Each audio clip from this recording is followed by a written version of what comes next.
যে আমরা স্বাধীনতা অর্জন করেছি, যত কষ্টই হোক, উথাল পাতাল যাই হোক, আমরা স্বাধীনতাকে রক্ষা করতে পারবো।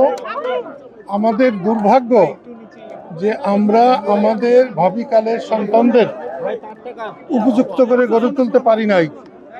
আমরা স্বাধীনতা অর্জন করতে পেরেছি, কিন্তু স্বাধীনতাকে রক্ষা করতে যে সার্বিক চেতনার দরকার, সবাইকে নিয়ে চলা দরকার, সেটা আমাদের অনেক ত্রুটি আছে, বিচ্যুতি আছে, ভুল আছে। কিন্তু তার অর্থ এই নয় যে আমাদের স্বাধীনতা অর্থহীন। এই স্বাধীনতা অর্জন না হলে আজকে যারা স্লোগান দিচ্ছেন তাও পারতেন না। এই স্বাধীনতা অর্জিত না হলে আজকে যে সরকারকে কদিন আগে উৎখাত করা হয়েছে সেটাও সম্ভব হতো না। এ সবই স্বাধীনতার ফসল। কিন্তু স্বাধীনতা যাদের জন্যে, সেই সাধারণ মানুষের ঘরে ঘরে স্বাধীনতা পৌঁছে নাই।